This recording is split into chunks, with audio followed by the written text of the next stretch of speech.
भारत माता की।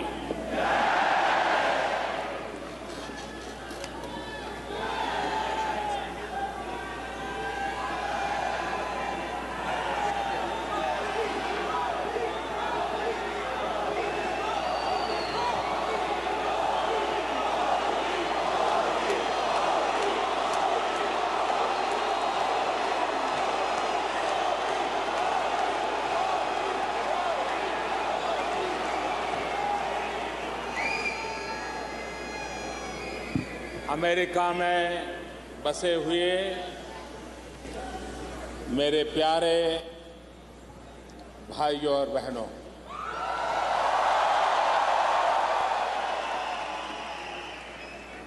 आज इस समारोह में विशेष रूप से उपस्थित अमेरिका की राजनीति के सभी श्रेष्ठ महानुभाव और भारत में भी टीवी और इंटरनेट के माध्यम से इस कार्यक्रम को देख रहे हैं सभी भाइयों बहनों, और आज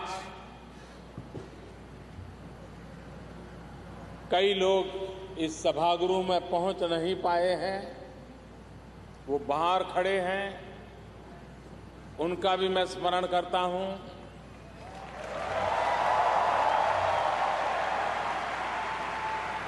और आप सबको नवरात्रि की बहुत बहुत शुभकामनाएं।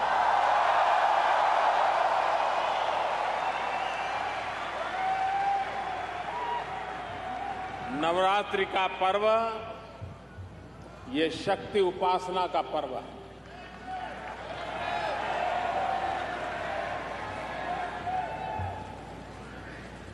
नवरात्रि का पर्व शुद्धिकरण का पर्व है। नवरात्रि का पर्व समर्पण भाव को अधिक तीव्र बनाने का पर्व है। ऐसे पावन पर्व पर मुझे आप सब मिलने का अवसर मिला है। मैं बहुत भाग्यशाली हूं कि मेरे देशवासी जिन्होंने हजारों मील दूर यहां रह करके भारत की इज्जत को बढ़ाया है,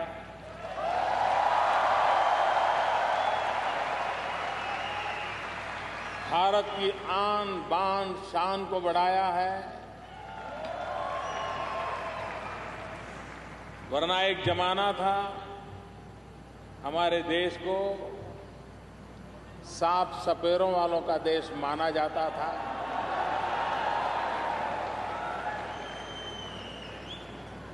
अगर आप न होते, हमारे देश की युवा पीढ़ी न होती,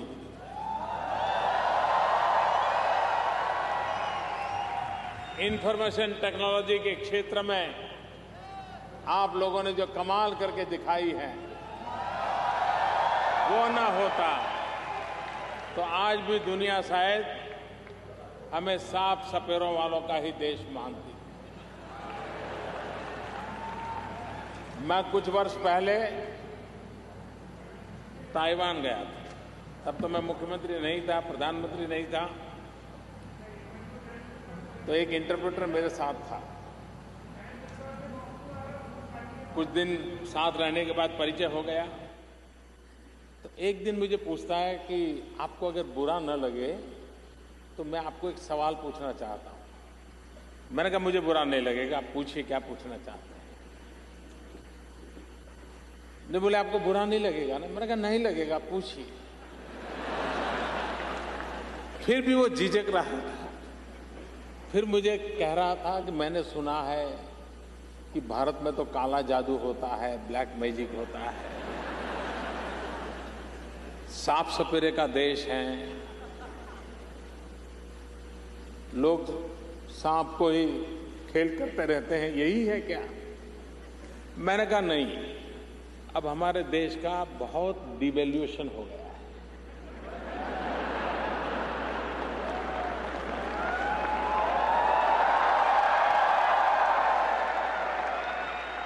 मैंने कहा हमारे पूर्वज तो सांप के साथ खेलते थे, लेकिन हम माउस के साथ खेलते हैं।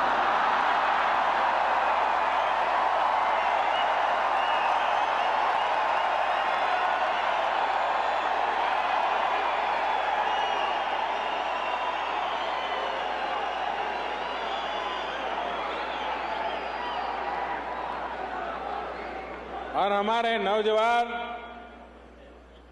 माउस को घुमाते हैं, सारी दुनिया को डुलाते हैं।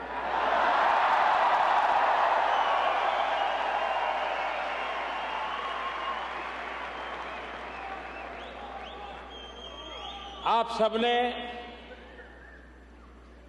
अपने व्यवहार के द्वारा, अपने संस्कारों के द्वारा, अपनी क्षमता के द्वारा अमेरिका के अंदर बहुत इज्जत कमाई है।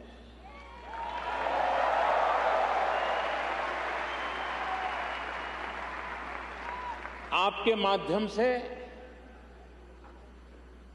न सिर्फ अमेरिका में, लेकिन अमेरिका में बसने वाले और देशों के लोगों के कारण भी दुनिया में भी भारत के लिए एक सकारात्मक पहचान बनाने में आपकी बहुत बड़ी अहम भूमिका रही।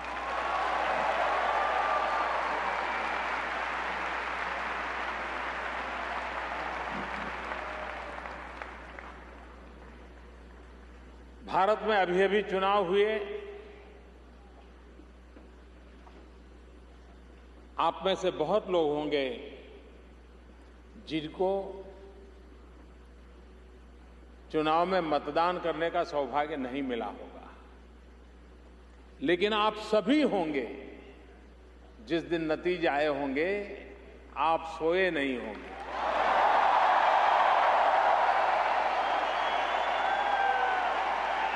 यहां एक भी व्यक्ति ऐसा नहीं होगा जो उस रात सोया पाया।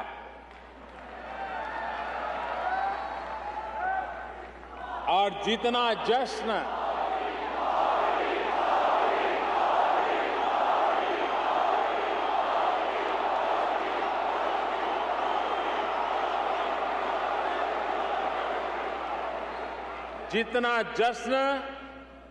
हिंदुस्तान मना रहा था, उससे भी कई गुना ज्यादा जश्न दुनिया भर में फैला हुआ भारतीय समाज मना रहा था।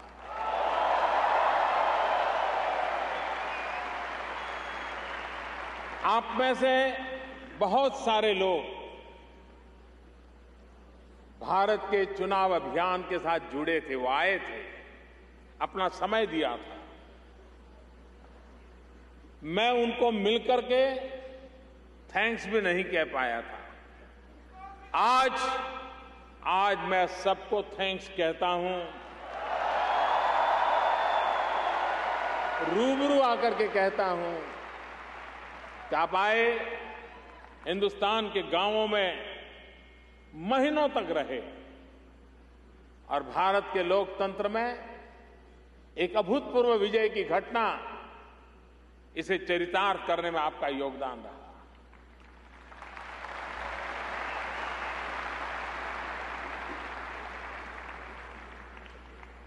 तीस साल के बाद, आप लोग 20 साल के बाद से परिचित हैं,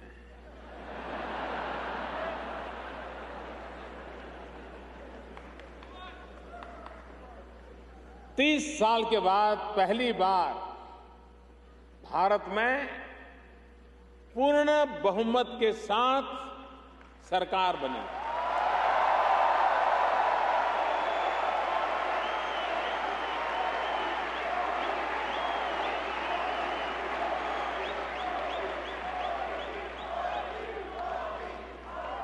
इस चुनाव नतीजों को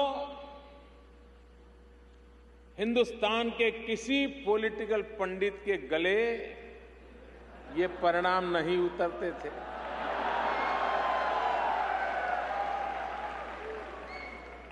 ओपिनियन मेकर्स भी ओपिनियन बनाने में असफल रहे। हिंदुस्तान के गांव, गरीब, अनपढ़ लोगों ने ओपिनियन मेकर का ओपिनियन बना दिया।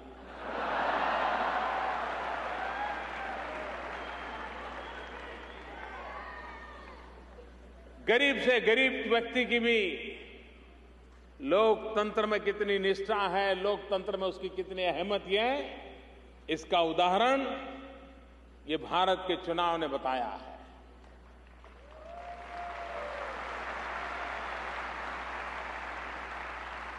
लेकिन चुनाव जीतना वो सिर्फ पद ग्रहण नहीं होता है। चुनाव जीतना वो किसी कुर्सी पर विराजने का कार्यक्रम नहीं होता है। चुनाव जीतना एक जिम्मेवारी होती है।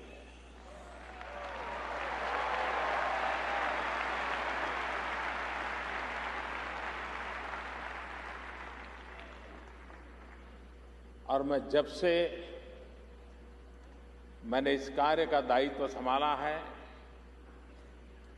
15 मिनट भी वैकेशन नहीं लिया है।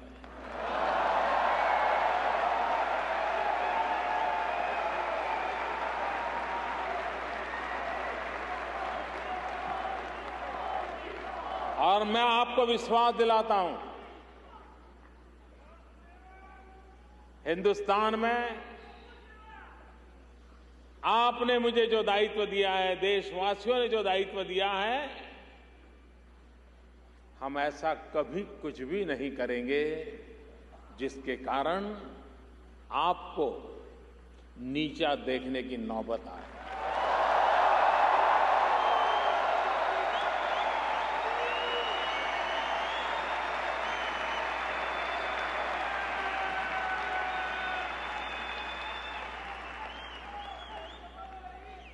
हमारे देश में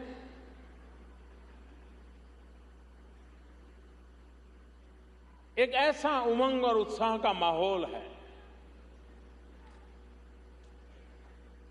देश के लोग बदलाव चाहते हैं, देश बदलाव चाहता है।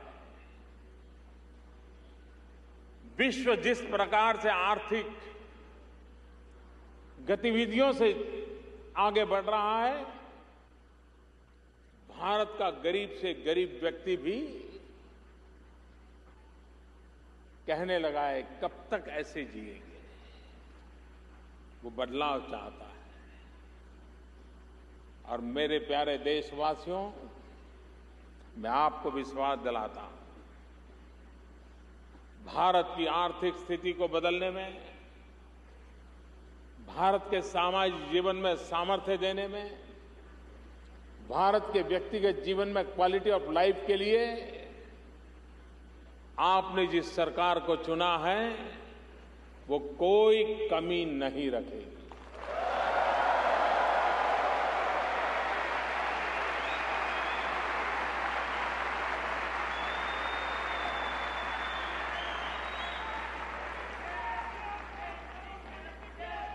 मैं इस बात को भली भांति जानता हूं कि यहां बैठे हुए आप सबके मन में भी भारत से बहुत सारी अपेक्षाएं हैं। भारत के नागरिकों के मन में भी भारत के लिए वर्तमान सरकार से अनेक अनेक अपेक्षाएं हैं। लेकिन मैं विश्वास से कह सकता हूं कि ये सरकार अपने कार्यकाल के दरमियान जन सामान्य की आशा आकांक्षाओं को पूर्ण करने में 100% सफल होगी।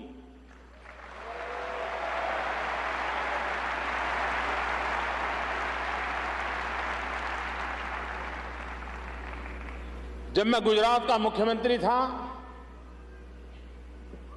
तो एक बार मैंने एक कार्यक्रम में कहा था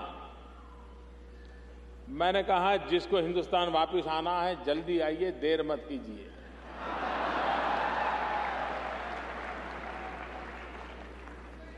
तब मुझे पता नहीं था कि यह दायित्व तो मेरे जिम्मे आने वाला है, लेकिन अब यहां रहने वाला हर व्यक्ति कितने ही सालों से अमेरिका में बसा हो, अब उसको भी लगने लगा है एक पैर तो हिंदुस्तान में रखना ही चाहिए।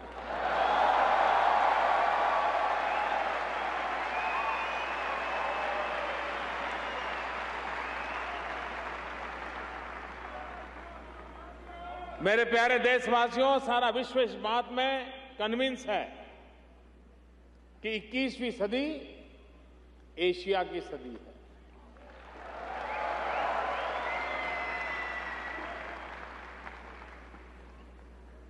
अमेरिका के भी गणमान्य राजनेताओं ने पब्लिकली ये कहा है कि 21वीं सदी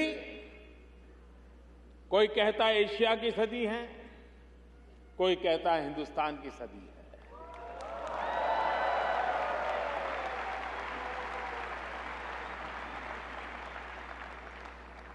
और ये ऐसे ही नहीं कहा जाता।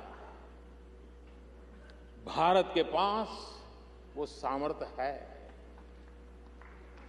वो संभावनाएं हैं,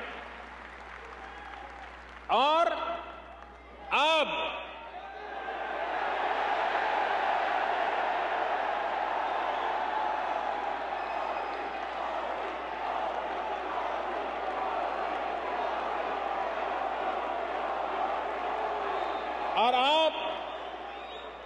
संजोग भी है।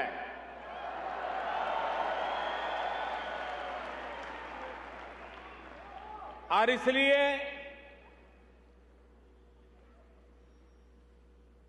अब कल्पना कीजिए, आज हिंदुस्तान दुनिया का सबसे नौजवान देश है।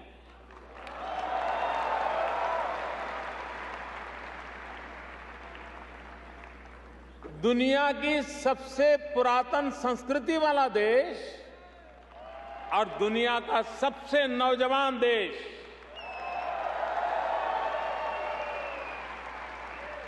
एक ऐसा अद्भुत मिलन है, एक ऐसा अद्भुत संयोग पैदा हुआ है। आज भारत में 65% पॉपुलेशन 35 एज ग्रुप से नीचे है। 35 से कम आयु के 65% जिस देश के पास नौजवान हो, जिसके पास ऐसी सामर्थ्यवान भुजाएं हो, जिसकी उंगलियों में कंप्यूटर के माध्यम से दुनिया से जुड़ने की ताकत पड़ी हो, जिस देश का नौजवान अपने सामर्थ्य से अपना भविष्य बनाने के लिए कृत संकल्प हो, उस देश को पीछे मुड़ करके देखने की आवश्यकता नहीं।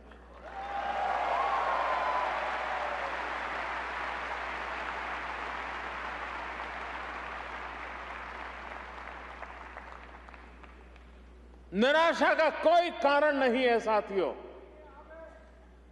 मैं बहुत विश्वास के साथ कहता हूं, यह देश बहुत तेज गति से आगे बढ़ने वाला है।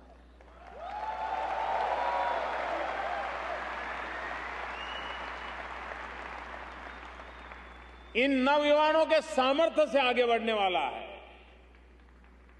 भारत के पास 3 ऐसी चीजें हैं आज जो दुनिया के किसी भी देश के पास नहीं है।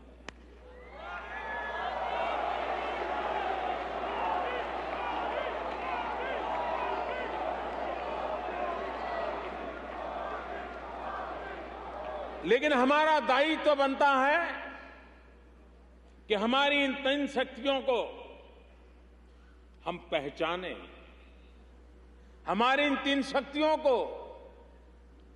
विश्व के सामने हम प्रस्तुत करें, हमारी इन 3 शक्तियों को एक दूसरे के साथ जोड़ करके मोबिलाइज करें, तीव्र गति से आगे बढ़े। वो 3 चीजें हैं।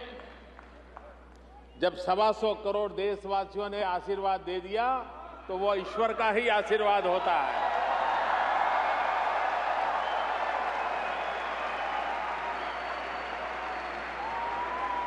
जनता जनार्दन ईश्वर का रूप होती है। जनता जनार्दन वो भगवान का रूप होती है। और जब जनता जनार्दन के आशीर्वाद होते हैं तो वो स्वयं परमात्मा के आशीर्वाद होते हैं।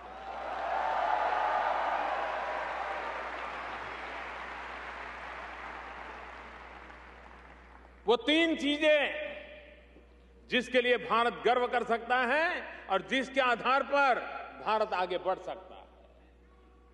एक, डेमोक्रेसी, लोकतंत्र। ये हमारी सबसे बड़ी ताकत है, सबसे बड़ी पूंजी है। मैं देख रहा था जब चुनाव अभियान, मई महीने की भयंकर गर्मी, बदन पे कपड़े न हो ऐसा गरीब व्यक्ति भी उन जनसभाओं को सुनने के लिए पहुंचता था, उस आशा के साथ पहुंचता था यही लोकतंत्र है जिस लोकतंत्र के माध्यम से वो अपनी आशा आकांक्षाओं को पूर्ण कर पाएगा।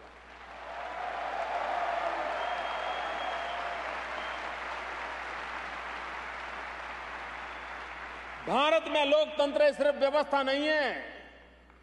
भारत में लोकतंत्र सिर्फ व्यवस्था नहीं है। भारत में लोकतंत्र आस्था है, एक आस्था, एक विश्वास।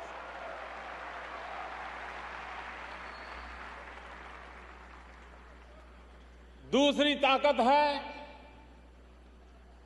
Demographic dividend. जिस देश के पास 35 से कम उम्र के 65% नौजवान हो, इससे बड़ा उद्देश्य को क्या चाहिए?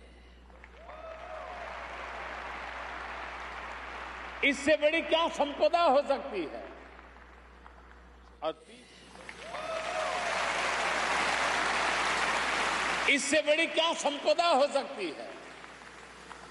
और तीसरी बात, डिमांड। पूरा 100 करोड़ का देश है, बहुत बड़ा बाजार है, बहुत ज्यादा डिमांड है।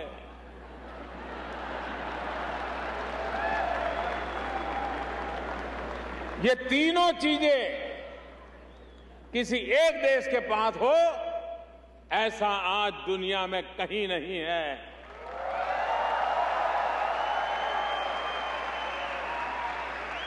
और इसी सामर्थ्य के आधार पर,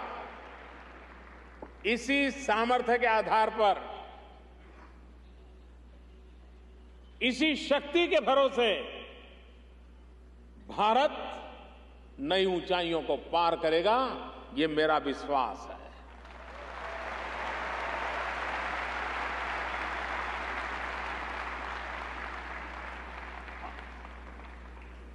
अमेरिका दुनिया का सबसे पुराना लोकतंत्र है।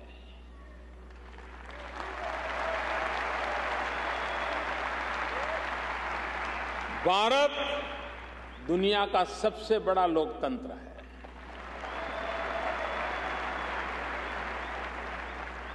सारी दुनिया के लोग अमेरिका में आकर के बसे हैं।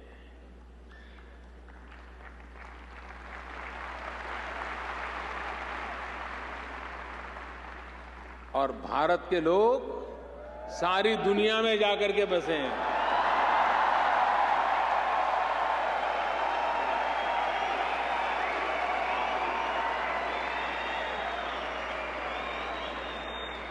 दुनिया का कोई कोना नहीं होगा जहां आपको भारतीय न मिले। अमेरिका का कोई शहर ऐसा नहीं है जहां दुनिया का कोई नागरिक न मिले। कितनी मिली जुली बातें हैं। और इसलिए भाइयों बहनों, भारत आने वाले दिनों में मेरा स्पष्ट मत रहा है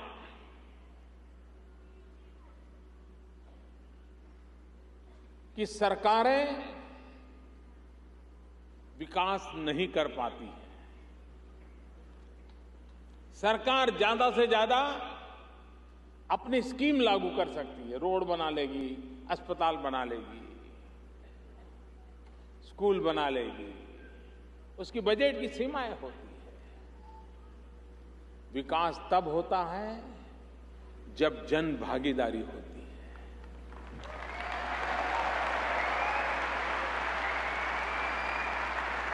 दुर्भाग्य से अब तक हमारे देश में सरकारों ने डेवलपमेंट का ठेका लिया था।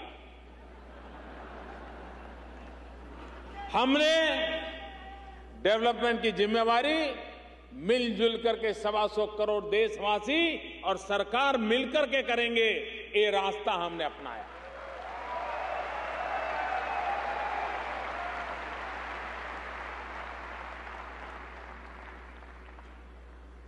हमारे देश में एक और दिक्कत है, और अगर देश को प्रगति करनी है तो सरकार का दायित्व बनता है गुड गवर्नेंस। आप लोग भी, आपकी क्या शिकायत होती होगी? यही ने साहब एयरपोर्ट पर उतरे थे, ऐसा हुआ।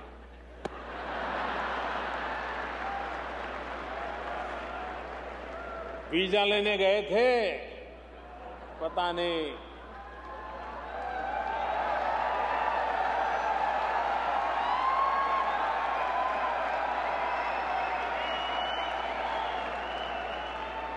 भले ही मैं हजारों मील दूर रहता हूं आपसे, लेकिन आपके दर्द को भी भली भांति जानता हूं।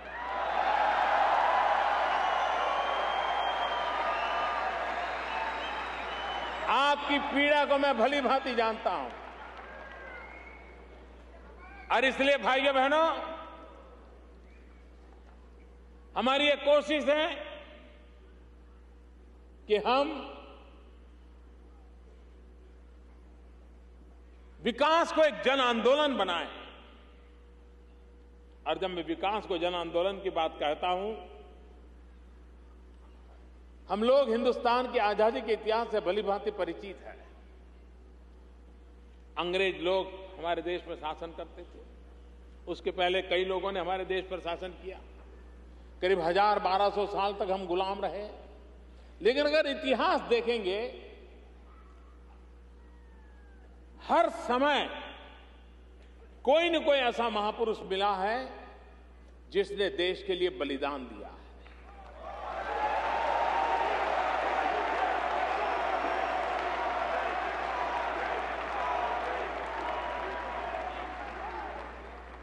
आप सिख परंपरा के सभी गुरुओं के नाम लो, एक के बाद एक देश के लिए कितना बलिदान,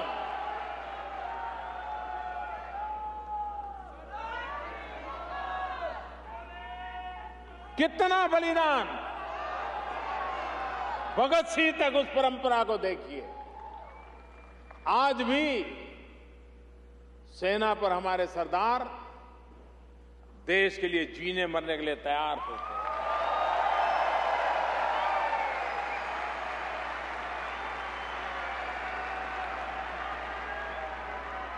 हर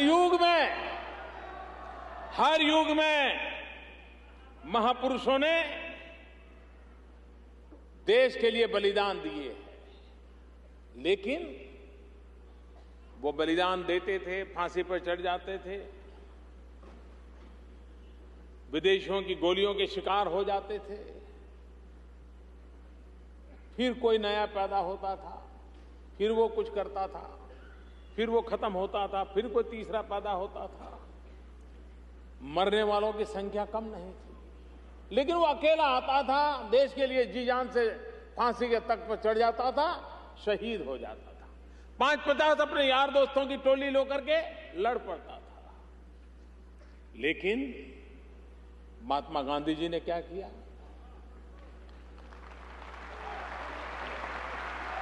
महात्मा गांधी जी ने आजादी को जन आंदोलन बना दिया।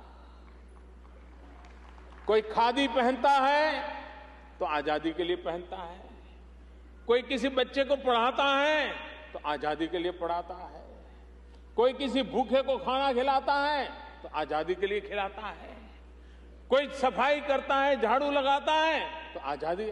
उन्होंने हर व्यक्ति को उसकी क्षमता के अनुसार ये दिशा दी, ये सामर्थ्य दिया, और हर हिंदुस्तानी को लगने लगा कि मैं भी आजादी की लड़ाई लड़ रहा हूं।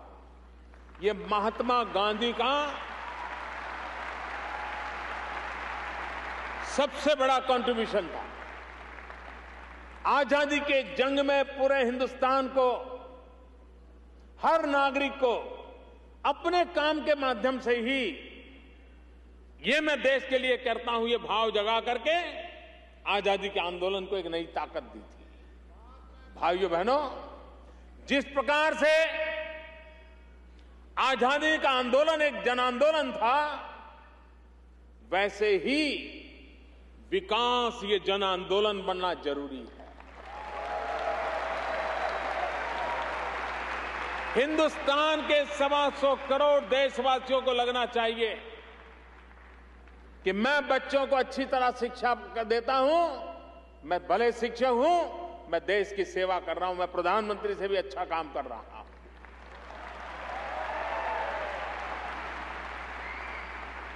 एक सफाई करने वाला कर्मचारी होगा, वो अच्छी सफाई करता है, क्यों? क्योंकि मेरे देश की शान बान के लिए मैं काम कर रहा हूं, यहां गंदगी नहीं होनी चाहिए, वो देश सेवा होती है।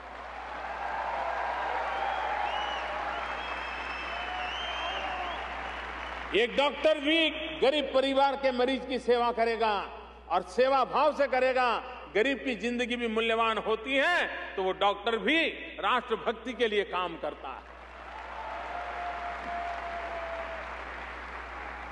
मेरी कोशिश यह है कि विकास एक जन आंदोलन बने, 125 करोड़ देशवासी एक विकास के जन आंदोलन का हिस्सा बने, और हर कोई जो भी करता है मैं देश के लिए करता हूं, मैं ऐसा कोई काम नहीं करूंगा जिसके कारण मेरा देश को नुकसान हो, ये भाव मुझे जगाना है।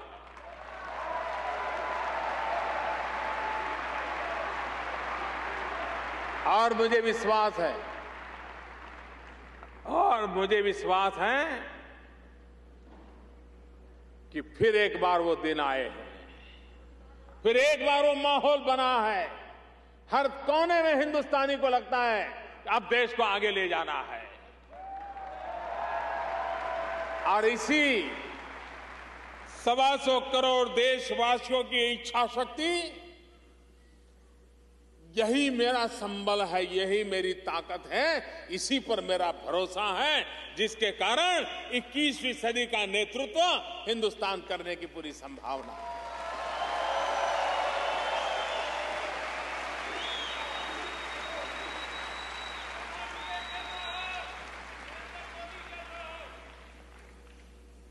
हमारे नौजवान आने वाले दिनों में, आप लोग जो पढ़ते होंगे उनको पता होगा, 2020 के समय आते आते दुनिया में इतनी बड़ी मात्रा में वर्कफोर्स की जरूरत पड़ने वाली है, उनके यहां सब बूढ़े बूढ़े बूढ़े लोग होंगे। दुनिया के पास काम करने वाले लोग नहीं होंगे। हम पूरी दुनिया को वर्कफोर्स सप्लाई कर पाएंगे।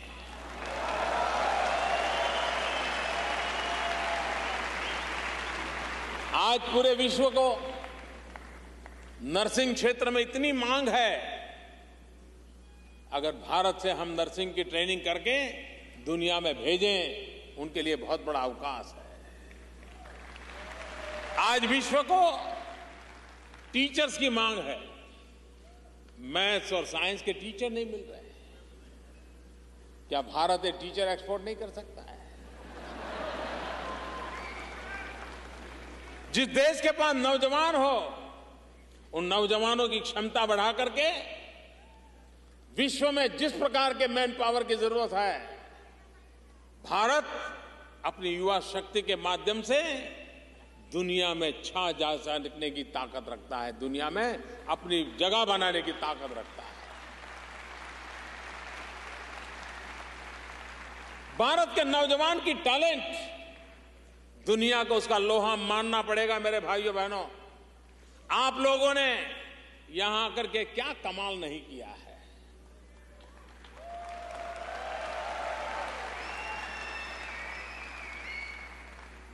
आखिरकार जो अनाज खा करके आप आए हैं, जो अनाज पानी पी करके आप आए हैं, वही तो अनाज पानी हम भी तो खा रहे हैं। अगर आप कर सकते तो हम क्यों नहीं कर सकते? हम भी कर सकते हैं। टैलेंट देखिए इस देश की। आपको अहमदाबाद में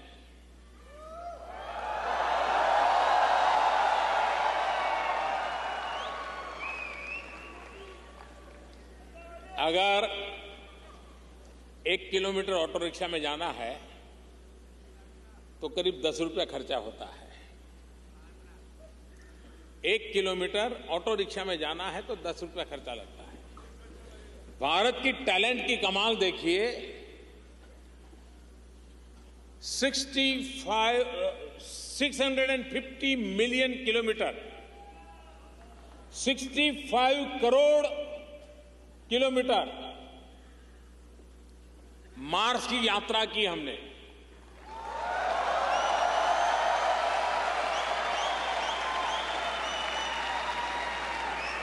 और सारा इंडिजीनियस छोटे छोटे कारखानों में पुर्जे बने थे, उसको इकट्ठा कर करके मार्स का प्रयोग किया गया। अहमदाबाद में 1 किलोमीटर ऑटो रिक्शा में जाना है तो 10 रुपया लगता है। हमें मार्स पर पहुंचने में सिर्फ 7 रुपया लगा 1 किलोमीटर का।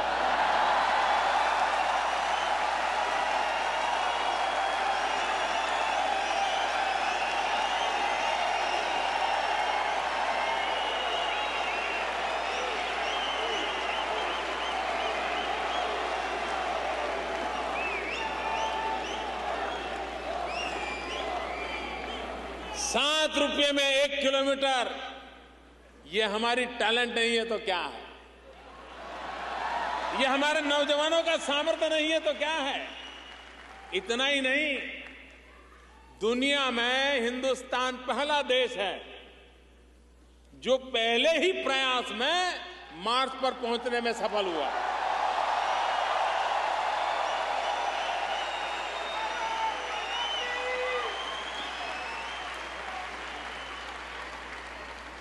और अमेरिका और भारत नीचे ही बात कर रहे हैं, ऐसा नहीं है, मार्स में भी बात कर रहे हैं। 22 तारीख को अमेरिका पहुंचा, 24 को हम पहुंच गए। और इतना ही नहीं, हॉलीवुड की फिल्म बनाने का जितना बजट होता है उससे कम बजट में मार्स पहुंच गया।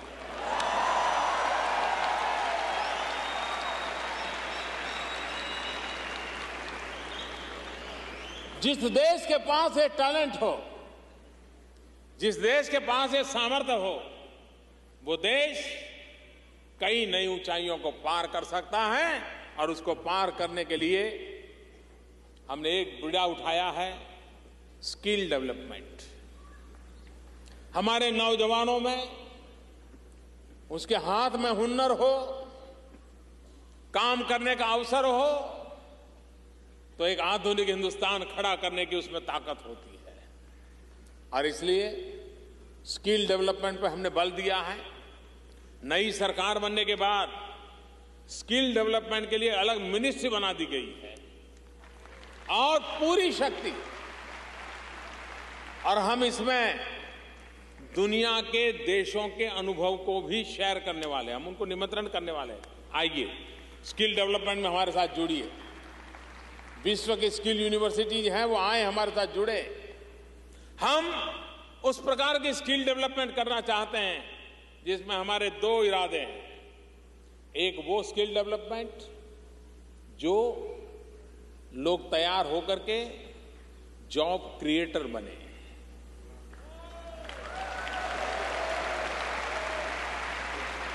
दूसरा वो जिनकी जॉब क्रिएटर बनने की संभावना नहीं है, लेकिन जो जॉब पाने के लिए पहली पसंद में पसंद हो जाए, उस प्रकार का वो नौजवान तैयार है।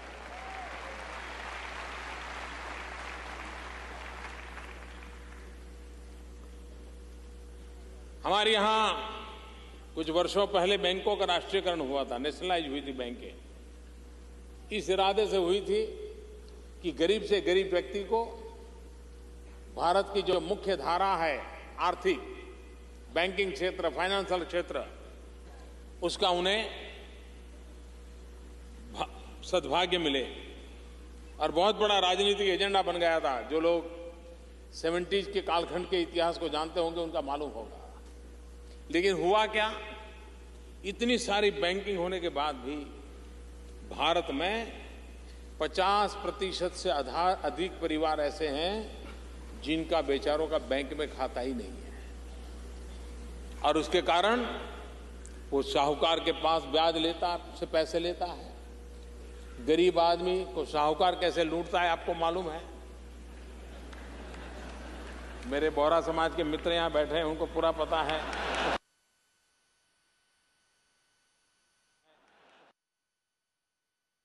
समाज के मित्र यहां बैठे हैं, उनको पूरा पता है।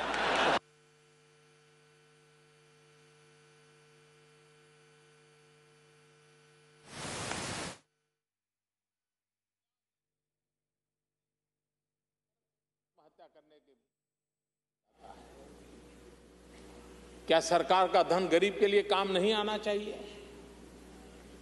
क्या सरकारी खजाना गरीबों की भलाई के लिए नहीं उपयोग होना चाहिए? क्या सरकारी खजाना सिर्फ अमीरों के लिए होना चाहिए? जन धन योजना को लॉन्च किया और मैं आज बड़े गर्व के साथ कहता हूं, सरकार चलती है। इसका सबूत क्या?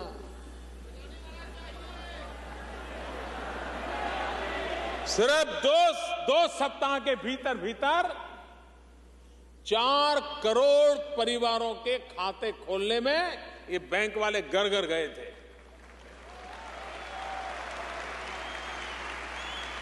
आपने कभी सोचा है कि बैंक वाला आपके घर आए? पोस्ट वाला तो आता है बेचारा, बैंक वाला कभी नहीं आता है। स्थिति बदली जा सकती है, लोगों को मोटिवेट किया जा सकता है और परिणाम प्राप्त किया जा सकता है। और हमने ये कहा था कि 0 बैलेंस से हम अकाउंट खोलेंगे, लेकिन मेरे देश के नागरिकों की ईमानदारी देखिए। मोदी ने भले ही कहा 0 बैलेंस से खोलूंगा, लेकिन इन नागरिकों ने 1500 करोड़ रुपया बैंक में जमा करवाया।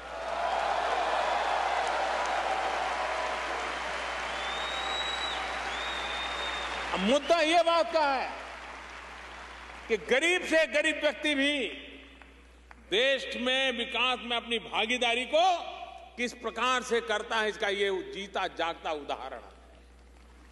यही चीजें हैं जो बदलाव लाती है। हम सब,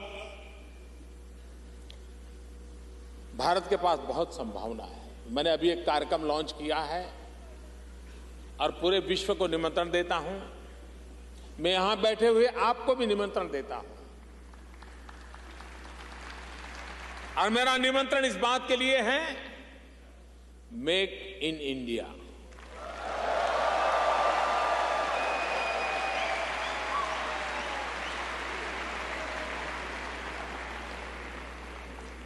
अगर आज आपको ह्यूमन रिसोर्स चाहिए, आपको इफेक्टिव गवर्नेंस चाहिए, अगर आपको लो कॉस्ट प्रोडक्शन चाहिए, तो भारत से बड़ी कोई अवसर की जगह नहीं हो सकती भाइयों। हम इस पर बल दे रहे हैं। और मेक इन इंडिया के लिए आखिरकार बाहर से लोग आते समय क्या कहते हैं, साहब आते तो है लेकिन सरकार में इतने धक्के खाने पड़ते हैं, इधर जाए उधर जाए। अब मैं आपको कहता हूं, वो दिन चले गए।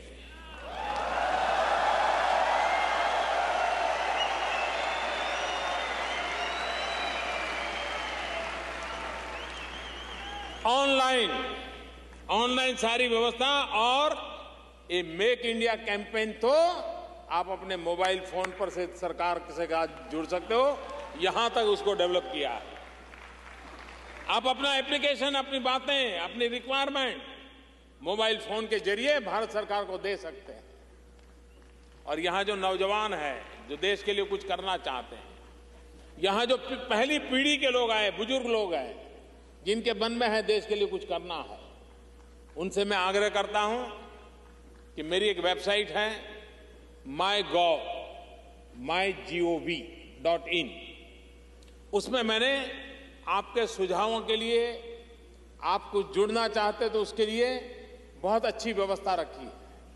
मैं चाहता हूं कि आप इसको आज यहां से जाने के बाद जरा चेक कीजिए और देखिए कि आप कहां मेरे साथ जुड़ सकते हैं। आप आइए।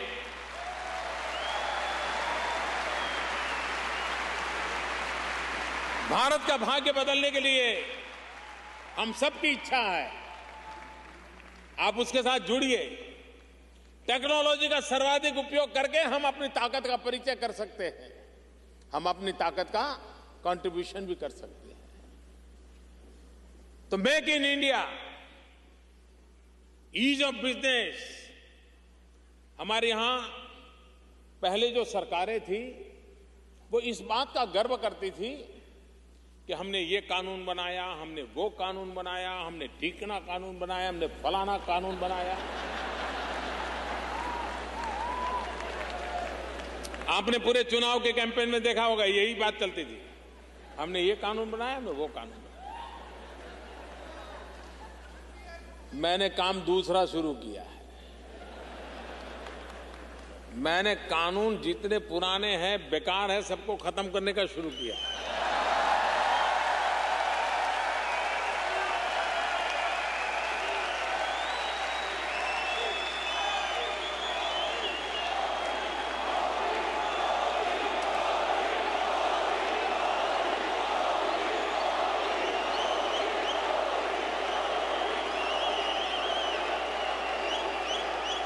इतने आउटडेटेड कानून, ऐसी कानूनों की जाल, कोई भी व्यक्ति बेचारा अंदर से एक बार गया तो बाहर नहीं निकल सकता है। मैंने स्पेशली एक एक्सपर्ट लोगों की कमेटी बनाई है, उनको कहा है निकालो। अगर हर दिन एक कानून मैं खत्म कर सकता हूं तो मुझे सबसे ज्यादा आनंद होगा।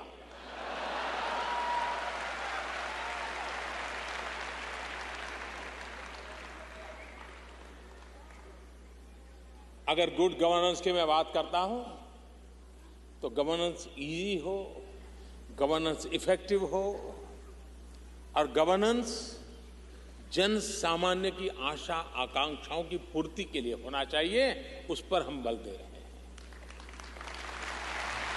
आपने अखबारों में पढ़ा होगा, अखबारों में छपता था कि आजकल दिल्ली में सरकारी अफसर समय पे पहुंचते हैं।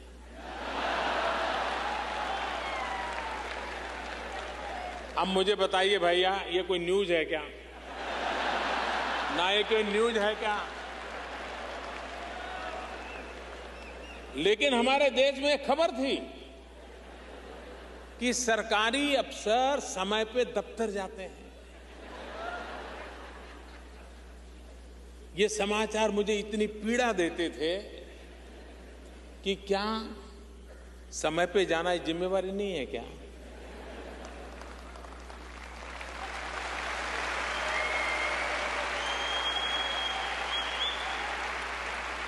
ये कोई खबर होती है क्या? लेकिन हालात ऐसे बने हुए थे। इन दिनों मैंने एक अभियान चलाया है, सफाई का अभियान। मैं जानता हूं आपको सबको ये प्रिय होगा।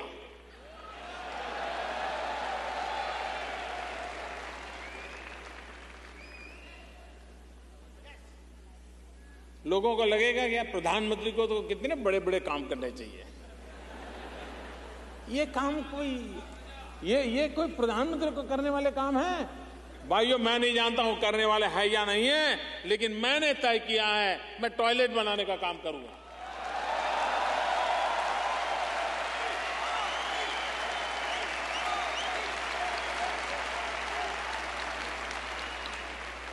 कभी कभी लोग मुझे पूछते हैं, मोदी जी बड़ा विजन बताओ ना, बड़ा विजन।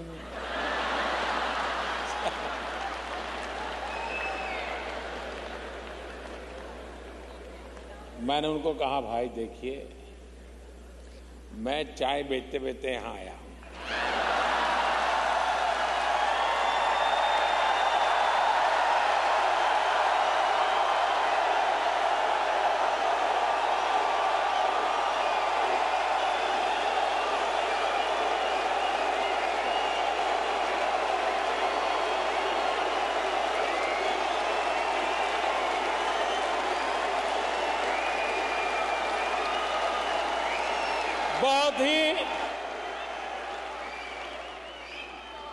मैं एक बहुत ही छोटा इंसान हूं, मैं बहुत ही सामान्य इंसान हूं।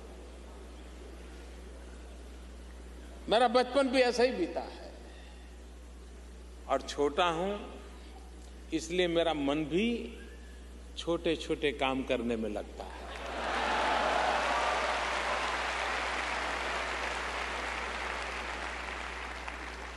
और छोटे छोटे लोगों के लिए काम करने में मेरा मन लगता है।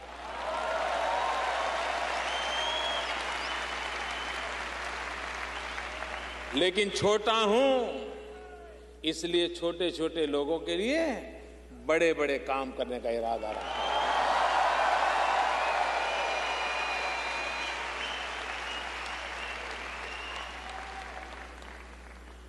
आप देखिए, हमारे देश में गंगा, आप मुझे बताइए, आप में से कोई ऐसा होगा जिसके मन की इच्छा नहीं होगी कि अपने माँ बाप को कभी न कभी तो गंगा स्नान के लिए ले जाऊं? हर एक के मन की इच्छा रही होगी। लेकिन जब पढ़ता है कि गंगा इतनी मैली हो गई है तो उसको लगता है क्या करें। आप मुझे बताइए भैया, हमारी गंगा शुद्ध होनी चाहिए कि नहीं होनी चाहिए? गंगा साफ होनी चाहिए कि नहीं होनी चाहिए? गंगा सफाई में सारे देशवासियों ने मुझे मदद करनी चाहिए कि नहीं करनी चाहिए? आप लोगों ने भी गंगा सफाई में मेरी मदद करनी है कि नहीं करनी है? पक्का करोगे? भाइयों बहनों, हजारों करोड़ रुपया अब तक खर्चा हो चुका है। मैंने जब ये बात उठाई तो लोग कहते हैं, मोदी जी आप अपने आप को मार रहे हो, ऐसी चीजें क्यों हाथ लगाते हो? अगर सरल चीजों को हाथ लगाना होता तो लोग मुझे प्रधानमंत्री नहीं बनाते।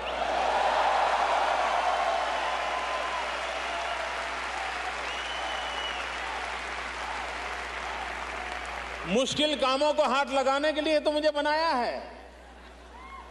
और मेरी 125 करोड़ देशवासियों की गंगा के प्रति जो आस्था है, उस आस्था में मेरी भी आस्था है।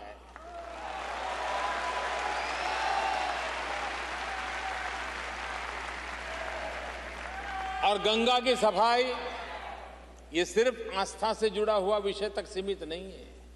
आज दुनिया में क्लाइमेट को लेकर के जितनी चिंता होती है, पर्यावरण को लेकर के जितनी चिंता होती है, उस दृष्टि से भी गंगा की सफाई आवश्यक है।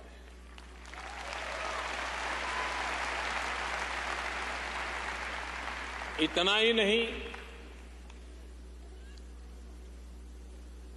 गंगा के किनारों की जो अवस्था है, उत्तराखंड हो, उत्तर प्रदेश हो, बिहार हो, बंगाल हो, करीब करीब भारत की 40% जनसंख्या की आर्थिक गतिविधि ये गंगा मैया पर निर्भर है।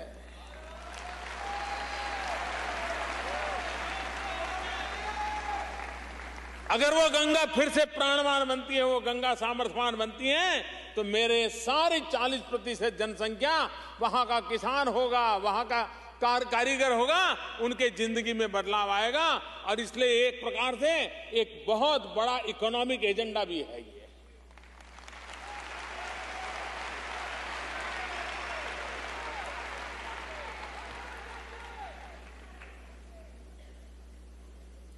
– 150 वर्ष हो रहे हैं महात्मा गांधी को।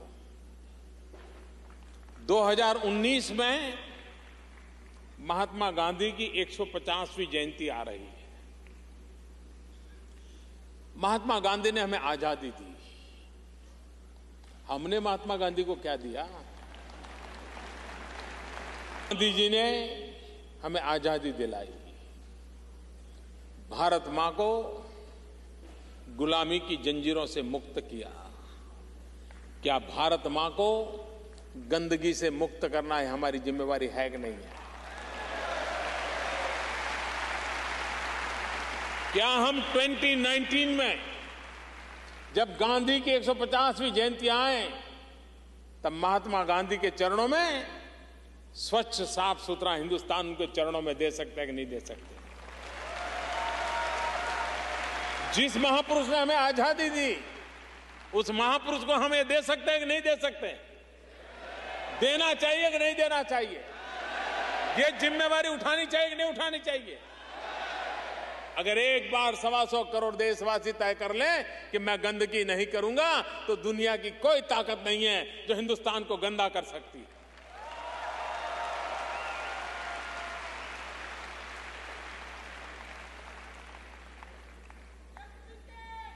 (2022) में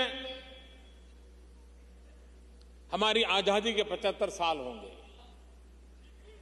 हमारे यहां जब 75 साल होते हैं जीवन में बड़ा महत्वमय होता है। भारत की परंपरा में 75 साल बड़े महत्वपूर्ण माने जाते हैं। आजादी के 75 साल कैसे मनाए जाएं? अभी से तैयारी क्यों ना करें? हमारे मन में एक सपना है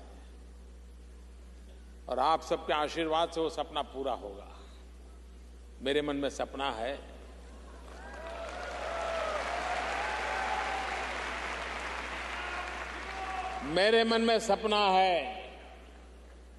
कि 2022 में जब भारत के 75 साल हो तब तक हमारे देश के कोई परिवार ऐसा न हो जिसके पास रहने के लिए अपना घर न हो।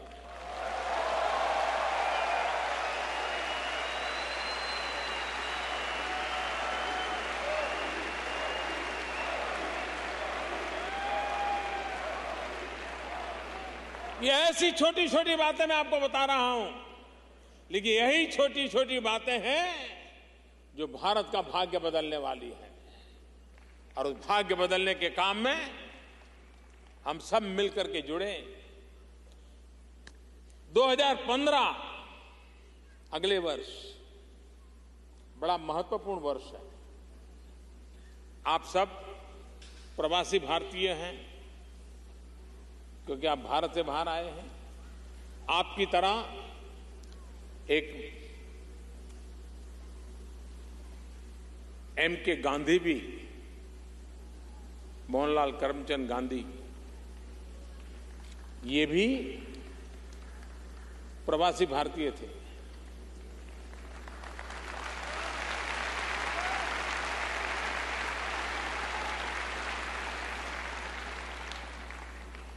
और महात्मा गांधी जनवरी 1915 में भारत वापस आए थे।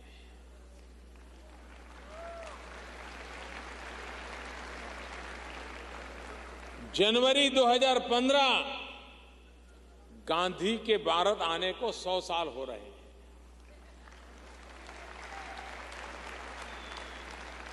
8-9 जनवरी हिंदुस्तान में प्रवासी भारतीय दिवस मनाया जाता है। आप में से कई लोग उसमें आते हैं। इस बार प्रवासी भारतीय दिवस अहमदाबाद में होने वाला है।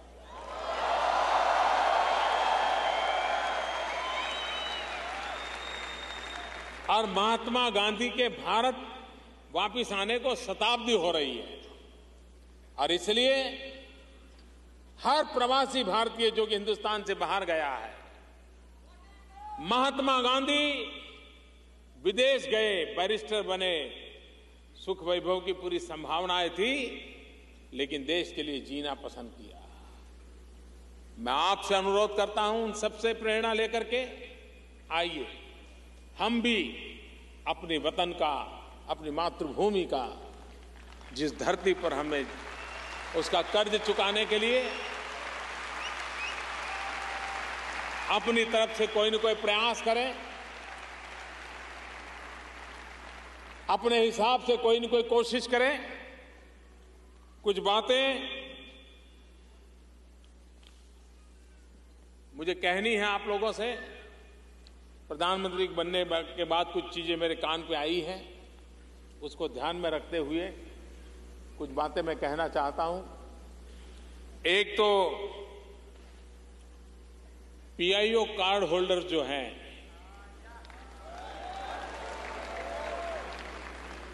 उनकी वीजा की कई समस्याएं हैं। हमने निर्णय किया है पीआईओ कार्ड होल्डर को आजीवन वीजा दिया जाएगा।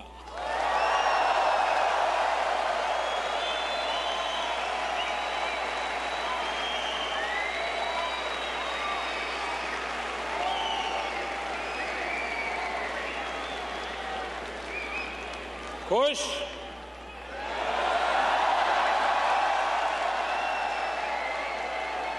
उससे भी आगे, जो लंबे समय तक हिंदुस्तान रहते हैं उनको पुलिस थाने जाना पड़ता है। अब उनको पुलिस थाने जाना नहीं पड़ेगा।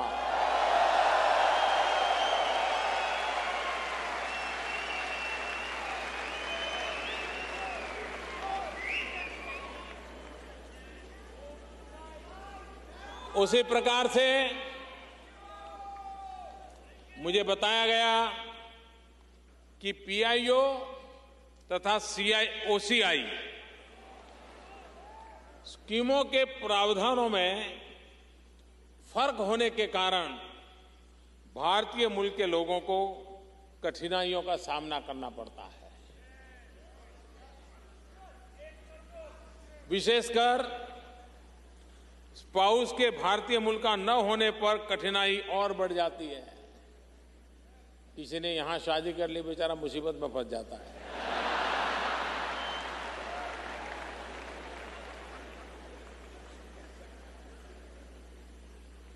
मेरे साथियों, मैं आपको खुशखबरी देता हूं कि कुछ ही महीनों में हम पीआईओ तथा ओसीआई स्कीम्स को मिलाकर के एक बना देंगे।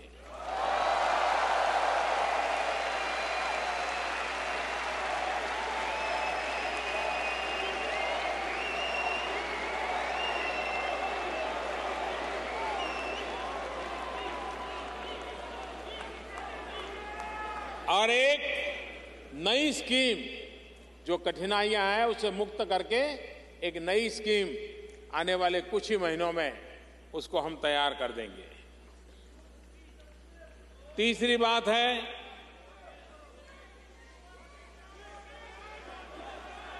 अभी इंतजार कीजिए, मैं बोल रहा हूं।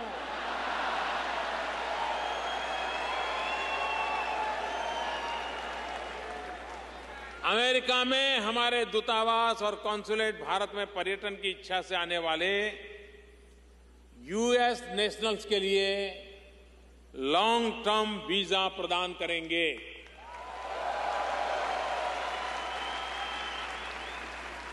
चौथी बात, बिना किसी कठिनाई के अमेरिकी टूरिस्ट भारत की यात्रा कर सके, इसके लिए हमने इलेक्ट्रॉनिक ट्रैवल ऑथराइजेशन तथा वीजा ऑन अराइवल की सुविधा को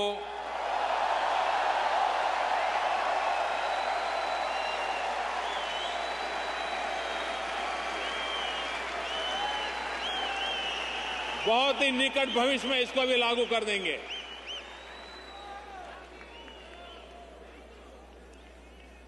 इन चीजों को सुनिश्चित करने के लिए सेवाएं स्पीड भी बढ़े, और यहां भारतीयों की संख्या भी बहुत है। अब धन की इतनी मात्रा है कि हर छोटे मोटे काम में लोग आते जाते रहते हैं, और जो आउटसोर्सिंग सर्विस है वो कम पड़ जाती है। और इसलिए हमने कहा है कि आउटसोर्सिंग जो सर्विसेज हैं उसका दायरा बढ़ाया जाएगा, ताकि आपको ज्यादा समय न जाए, ज्यादा कठिनाइयां न हो और सरलता से आपको वीजा प्राप्त हो। ये साफ साफ आपने कहा है और मुझे विश्वास है कि आपकी जो कठिनाइयां मेरे ध्यान में आई थी, मैंने यहां आने से पहले ही इस विषय में विस्तार से निर्णय करके इन चीजों को पूरा किया है। आप इतनी बड़ी मात्रा में आए, नवरात्रि के पवित्र त्योहार पर आए और मैं भी बोलता ही चला जा रहा हूं घड़ी की ओर।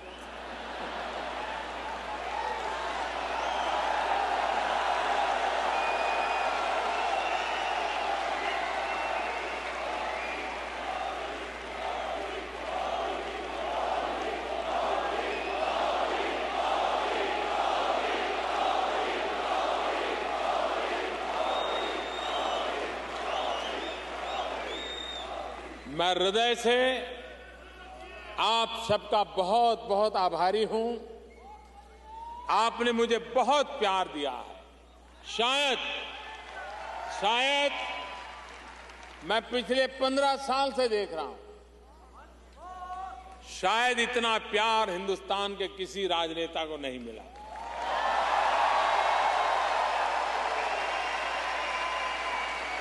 मैं आपका बहुत आभारी हूं और मैं ये कर्ज चुकाऊंगा। ये कर्ज चुकाऊंगा, आपके सपनों का भारत बना करके कर्ज चुकाऊंगा।